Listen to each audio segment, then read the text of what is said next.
नमस्कार। आज का विषय है अस्पताल में कैसे एफिशिएंसी से काम किया जाए। अस्पताल एक ऐसा वातावरण है जहां 3 शिफ्ट जैसी जटिलताएं होती है, ट्रीटमेंट डायनामिक है और मेडिकल नॉलेज विशाल है। हम ह्यूमन हेल्थ के साथ काम कर रहे हैं, हमें एक एरर फ्री वातावरण रखना होगा। यह पाया गया है कि विकसनशील देशों के साथ साथ कई विकसित देशों में भी मेडिकल एरर्स की अधिक घटनाएं हैं। मेडिकल एरर्स का मूल कारण ज्ञान की कमी, पर्याप्त रिसोर्सेज की कमी, स्किल्स की कमी और क्वालिटी प्रोसेसेस और प्रोटोकॉल की कमी है। एफिशिएंसी ही पेशेंट केयर में सबसे महत्वपूर्ण पहलू होगा। क्लिनिकल एक्सलेंस प्राप्त करने के लिए असफलताओं और सफलताओं से सीखना बंद किया नहीं जाना चाहिए। क्वालिफिकेशन के आधार पर बेहतर नॉलेज की पहचान करना आसान नहीं है। इस क्राइटेरिया का उपयोग अस्पतालों में टेक्निकल नॉलेज पहचानने के लिए किया जाता है। केवल क्वालिफिकेशन महत्वपूर्ण नहीं है, क्वालिफाइड लोगों में अच्छा व्यवहार यानी बिहेवियर, गुण, एट्रीब्यूट्स, मूल्य, वैल्यूज, लक्षण, ट्रेड्स और उद्देश्य, मोटिव्स होने चाहिए। लीडिंग हॉस्पिटल्स ने अपने एम्प्लॉइज को बेहतर परफॉर्मेंस के शिखर पर पहुंचाने की पहल की है, जो सीधे आपके व्यवहार, बिहेवियर, गुण, एट्रीब्यूट्स, मूल्य, वैल्यूज, लक्षण, ट्रेड्स और उद्देश्य, मोटिव से संबंधित है। अस्पताल स्किल सिखा सकता है और नॉलेज को बढ़ा सकता है, लेकिन एम्प्लॉय को एक नेतृत्व कौशल लीडर के रूप में विकसित करना आसान नहीं है। सिर्फ क्वालिफिकेशन और नॉलेज अस्पताल के टीम को चुनने के लिए पर्याप्त क्राइटेरिया नहीं है। क्वालिफिकेशन और सीनियरिटी के बजाय प्रैक्टिकल वर्क, नॉलेज, एक्सपीरियंस से एम्प्लॉय को चुनने और बढ़ावा देने का एक लोकप्रिय तरीका बन रहा है। स्किल्ड एम्प्लॉय में समस्याओं को हल करने की क्षमता होती है। लीडरशिप, टीम वर्क जैसी सॉफ्ट स्किल और नई चीजें सीखने की इच्छा एक नई कसौटी बन रही है। एफिशिएंसी ही सफल हेल्थ केयर ऑर्गेनाइजेशन का एक सार्वभौमिक क्राइटेरिया है, चाहे वह nurse, doctor, housekeeping staff, administrator, human resource department head या सीईओ हो। एफिशिएंट एम्प्लॉय ही ह्यूमन हेल्थ केयर का सबसे महत्वपूर्ण पहलू है। प्रैक्टिकल नॉलेज के संदर्भ में एफिशिएंसी का परीक्षण किया जाता है। आजकल हॉस्पिटल द्वारा पेश की जाने वाली सर्विसेज के बारे में फीडबैक देने के लिए पेशेंट्स और रिलेटिव्स आगे आ रहे हैं। इन फीडबैक के उपयोग से अस्पताल में काम करने वाले विभिन्न एम्प्लॉयज की एफिशिएंसी का पता चलता है।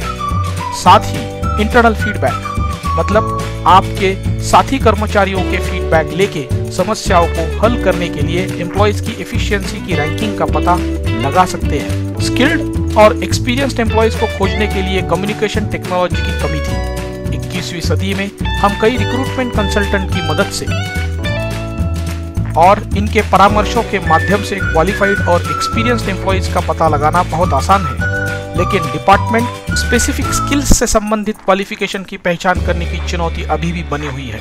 एग्जाम्पल, नर्स एक बीएससी है और उसे 10 साल का एक्सपीरियंस है।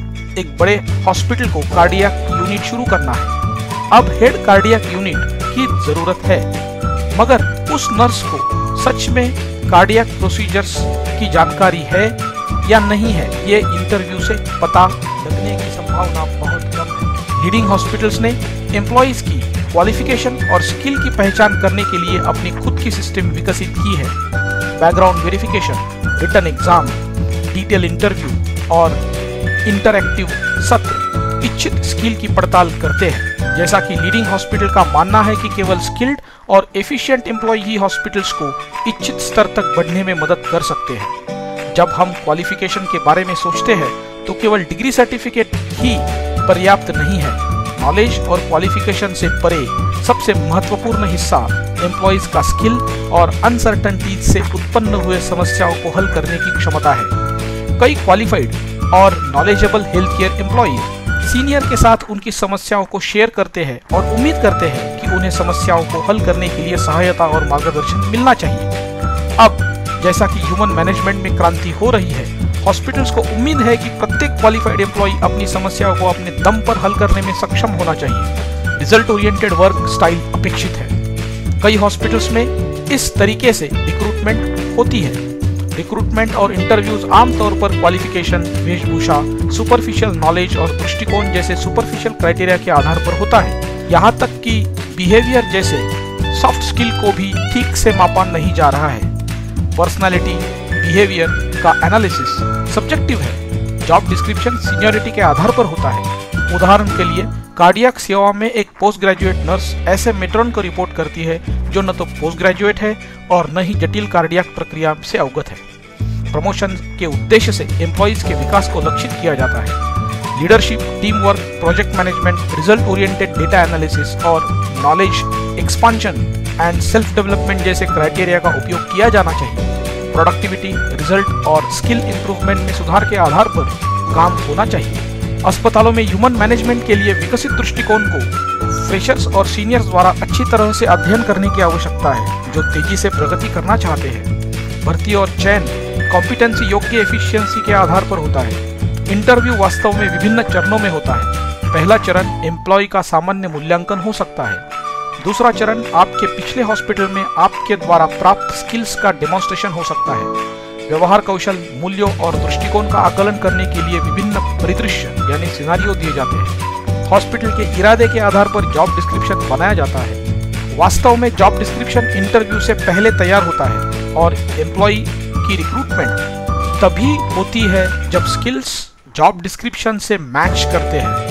अगर एम्प्लॉय की कॉम्पिटेंसी हॉस्पिटल की उम्मीदों को पूरा कर सकती है तो ही उस एम्प्लॉय का रिक्रूटमेंट होता है।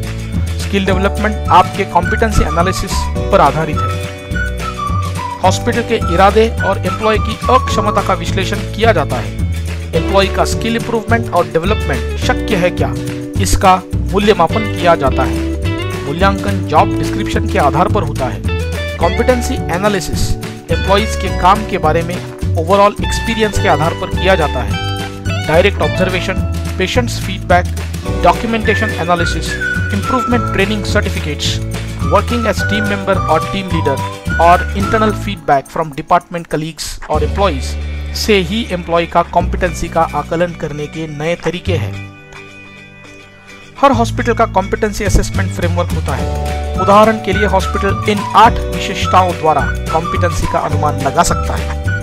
डेटा एनालिसिस और issue handling skills, communication skills, capability to give results and quality, self improvement और स्किल डेवलपमेंट का सीरियसनेस, प्रायोरिटाइजिंग और management skill, acceptance of mistakes and respect towards seniors as well as juniors and patients. Employ team के सदस्य के रूप में या team leader के रूप में दूसरों के साथ काम करने का स्किल, लीडरशिप स्किल। इस उदाहरण में एम्प्लॉय की प्रगति का आकलन करने के लिए इन 8 प्राथमिकताओं पर विचार किया जा रहा है। मूल्यांकन के आधार पर एम्प्लॉइज को प्रमोशन और यहाँ तक कि खराब स्कोर के मामले में डिमोशन या नौकरी से भी हाथ धोना पड़ सकता है। प्रोफेशनल स्किल के 2 पहलू हैं। एक पहलू आपकी क्वालिफिकेशन और एक्सपीरियंस पर आधारित है। अन्य पहलू क्लिनिकल एक्सेलेंस के प्रति आपका एटीट्यूड है। यह लीडरशिप की मांग भी करता है। कम्युनिकेशन स्किल प्राप्त करने, जीवन शैली में अनुशासित रहने, स्वस्थ रहने और आत्मविश्वास से भरपूर होने जैसे लीडरशिप स्किल को बेहतर बनाने के लिए महत्व देना होगा। आत्मविश्वास प्राप्त करने का सबसे महत्वपूर्ण पहलू क्लियर बेसिक कंसेप्ट्स है। नॉलेज और स्किल्स की कमी आत्मविश्वास की कमी का मूलाधार है। जब हमारे नॉलेज या स्किल्स की सराहना की जाती है तो हमारा आत्मविश्वास बढ़ता रहता है। हमें अस्पताल के महत्वपूर्ण मैनेजमेंट स्किल्स पर कड़ी मेहनत करनी होगी। मीटिंग्स में कम्युनिकेट करने की क्षमता, समझने की क्षमता और खुद को अभिव्यक्त करने की क्षमता महत्वपूर्ण है ताकि हमारी टीम के सदस्य इम्प्लीमेंटेशन के सही इरादे को समझ सकें। टेक्निकल नॉलेज और स्किल्स को कम्युनिकेट करना कठिन है लेकिन महत्वपूर्ण है। हमारे पास टीम मेंबर या टॉप मैनेजमेंट को इम्प्रूवमेंट के लिए मुद्दों को प्रस्तुत करने की क्षमता होनी चाहिए। क्वालिटी मैनेजमेंट सिस्टम के साथ अलाइन करने के लिए जैसे राइटिंग स्किल्स, कंप्यूटर स्किल्स की आवश्यकता होगी ताकि हम प्रोटोकॉल, एसओपी, पॉलिसीज या इंस्ट्रक्शंस बना सकें। मीटिंग्स का निरंतर मेंबर होने के नाते खुद से मीटिंग कंडक्ट करना आना चाहिए। हॉस्पिटल में विश्वास और प्रशंसा तभी आएगी जब हम अपनी व्यक्तिगत एफिशिएंसी में सुधार करना शुरू करेंगे। इसमें self management, being confident, being positive, being self motivated and inspired होना है। हमारे हर विचार या कार्य में नैतिक दृष्टिकोण यानी एथिकल एटीट्यूड होना चाहिए। Knowledge, technical expertise, methodical approach and experience प्राप्त करने के लिए कड़ी मेहनत ही एकमात्र उपाय है। यदि हम व्यक्तिगत क्वालिफिकेशन और टेक्निकल क्वालिफिकेशन के मोर्चे पर जीते हैं तो इससे हमारे टेक्निक्स और स्किल्स में आत्मविश्वास बढ़ेगा। सम्मानजनक सोशल क्वालिफिकेशन हासिल करने के लिए बहुत प्रयासों की जरूरत है। हम टीम सर्वोच्च कम्युनिकेशन स्किल, कॉन्फ्लिक्ट मीडिएशन और सहयोग को प्रेरित करने के लिए स्किल्स विकसित कर सकते हैं। इम्प्लीमेंटेशन एफिशिएंसी के लिए डेटा विश्लेषण और प्लानिंग की आवश्यकता होती है। प्रोजेक्ट मैनेजमेंट जैसे विषयों के बारे में knowledge, priority management, planning, result oriented milestones को प्राप्त करना, टारगेट्स को पूरा करना, एनवायरमेंटल अवेयरनेस, पॉलिटिकल मैनेजमेंट और रिस्क रेडीनेस आवश्यक है। यदि आप स्ट्रैटेजी और टैक्टिकल सोच को पढ़ते और सीखते हैं तो आपको प्रगति से कोई नहीं रोक सकता है। यदि आप अस्पताल में एक वरिष्ठ एम्प्लॉय है तो अक्षमता को पचाया नहीं जाएगा या उचित नहीं होगा। प्रत्येक वरिष्ठ एम्प्लॉय में नेतृत्व, रणनीतिक दृष्टि, परिणाम प्राप्त करने, उत्कृष्ट communication, managing relations, human resource management, general administration करने और टीम के सदस्यों को प्रशिक्षित करने जैसे तेज स्किल्स होने चाहिए। कई एम्प्लॉयज के पास क्वालिफिकेशन, अनुभव और सामान्य नेतृत्व कौशल होते हैं जिनके पास नई चीज खोजना, क्रिएटिविटी, कोई भी सीनियर या जूनियर को समझाने की क्षमता, change management readiness, relationship building और फ्यूचर ओरिएंटेशन जैसे विशेष लीडरशिप स्किल्स है, वे सच्चे लीडर्स हैं। दूरदृष्टि, स्वास्थ्य और सामाजिक परिपक्वता के इन सभी मोर्चों पर लीडर्स कठोर परिश्रम करते हैं। एफिशिएंसियों को personal competency, social competency, professional competency, strategic competency और फंक्शनल कॉम्पिटेंसी के रूप में वर्गीकृत किया जा सकता है। पर्सनल कॉम्पिटेंसी मतलब ethical values, motivation and attitude पर काम करना है। Social competency cooperative behaviour, listening skills, adaptability, एक हॉस्पिटल की संस्कृति के प्रति सम्मान करना है। प्रोफेशनल कॉम्पिटेंसी नए सिद्धांतों, बेसिक कंसेप्ट्स के व्यावहारिक पहलू, स्किल इंप्रूवमेंट और हॉस्पिटल के नियमों के बारे में नॉलेज पर काम करता है। स्ट्रैटेजिक कॉम्पिटेंसी मतलब हॉस्पिटल मैनेजमेंट के गोल्स के साथ अलाइन करके आगे बढ़ना है। अंतिम लेकिन महत्वपूर्ण फंक्शनल कॉम्पिटेंसियों में एक एरर फ्री सिस्टम बनाने के इरादे से कार्य करने की क्षमता है, जो आपके कार्य क्षेत्र में अन्य साथियों के एफिशिएंसी का उपयोग करने और एक अनुकरणीय उदाहरण बनने की इच्छा रखते हैं। सरल बनाने के लिए एफिशिएंसी का भविष्यवादी model skills, knowledge, experience, contacts और वैल्यूज पर काम करता है। हमारे पास सर्वोत्तम स्किल होना चाहिए, हमें अद्ययावत ज्ञान होना चाहिए, हमें अपनी पिछली गलतियों को स्वीकार करना चाहिए और असफलताओं और सफलताओं से सीखने के लिए दृष्टिकोण होना चाहिए। हमें जरूरत पड़ने पर सामाजिक दायरे को प्रभावित करना चाहिए। हमारे पास इस सामाजिक ताकत का उपयोग करने के लिए स्किल होना चाहिए। सबसे महत्वपूर्ण मूल्य जो हमारे पास होना चाहिए वह यह है कि हम जिम्मेदारी से सही रास्ता अपनाना चाहिए। भविष्य के इंटरव्यू द्वारा अगर हमें करियर ग्रोथ करनी है तो भविष्य के इंटरव्यू में motivation, service orientation, education, communicative skills, cooperative ability, language skills, result oriented activities, respecting cultural challenges, analytical ability, willingness to change for better outcome और पर्सनल मैच्योरिटी शामिल होगी। लीडर्स निष्पक्षता से ह्यूमन मैनेजमेंट करते हैं। लीडर्स व्यक्तिगत और साथ ही टीम के विकास को प्रोत्साहित करते हैं। लीडर्स काम पर उच्च कॉम्पिटेंसी प्राप्त करने के लिए सही मार्ग को समझने में सक्षम होते हैं। लीडर्स में हॉस्पिटल के विजन, मिशन और क्वालिटी लक्ष्यों के साथ अलाइन करने की क्षमता होती है। लीडर्स टीम के सदस्यों का कंटिन्यूअस मॉनिटरिंग, ट्रेनिंग और मोटिवेशन से मैनेजमेंट करते हैं। एफिशिएंट वर्क की विशेषताएं क्या है? यदि आप हॉस्पिटल में स्किल्ड होना चाहते हैं तो इस तरह का मार्ग मदद कर सकता है। सबसे पहले हमें सर्वोत्तम स्किल और हमारे मौजूदा स्किल्स के बीच की खाई को खोजना चाहिए। हमारे पास अवेलेबल रिसोर्सेज के उपयोग से इस अंतर को कम करने की योजना बनाने की क्षमता होनी चाहिए। हमें स्वयं का मूल्यांकन करते रहना चाहिए कि हम पूर्व निर्धारित लक्ष्यों को प्राप्त करने के लिए कितने दूर आ गए हैं। हमें स्किल के सुधार के सभी मार्गों से अच्छी तरह वाकिफ होना चाहिए। हमें कभी भी एथिक्स को दरकिनार नहीं करना चाहिए। यदि हम टीम लीडर या टीम सदस्य हैं तो हमेशा टीम वर्क पर विश्वास करना चाहिए। हमें स्वस्थ रहना है ताकि हम अपने लक्ष्यों पर ध्यान केंद्रित कर सकें। हमें कभी भी अपनी और अपनी टीम की ट्रेनिंग से समझौता नहीं करना चाहिए। हम हॉस्पिटल में जो भी काम करते हैं उसे करने से पहले हमें गलतियों से बचने के लिए गंभीर होना चाहिए। यदि हम अपनी गलती स्वीकार करते हैं तभी हम उचित सुधारात्मक और निवारक कार्यों के बारे में सोच सकते हैं। जो कुछ भी प्रोटोकॉल हम बनाते हैं उसके लिए एक संदर्भ गाइडलाइन होनी चाहिए। ये संदर्भ जो बेहतर परिणाम के लिए स्टैंडर्ड के आधार पर विकसित की जाती है। जो कुछ भी हम करते हैं हमें समय पर उचित रूप से डॉक्यूमेंटेशन करना चाहिए। हम जो भी सोचते हैं, करते हैं या कम्युनिकेट करते हैं उसमें गुणवत्ता के बारे में जागरूकता होनी चाहिए। अपने जीवन में अनुशासन के बिना हम सफल नहीं हो सकते। नॉलेज और स्किल का निरंतर विस्तार आवश्यक है। यदि आप इन सभी चीजों को कर रहे हैं तो उचित ठहरा है कि आप अपनी खुद की दुनिया में गुणवत्ता का सर्वश्रेष्ठ लीडर बनने की राह पर हैं।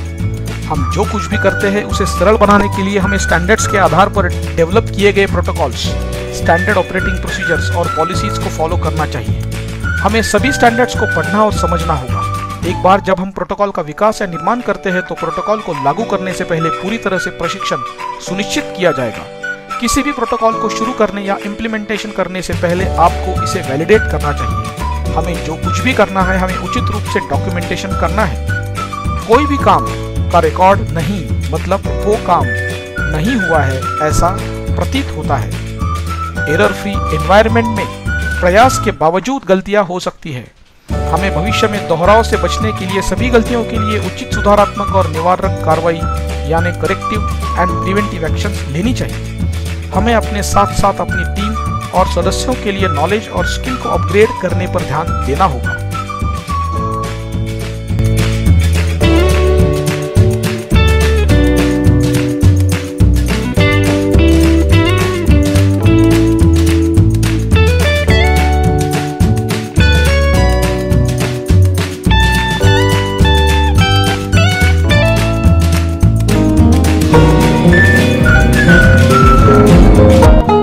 Hospitals are looking for support to achieve the clinical excellence.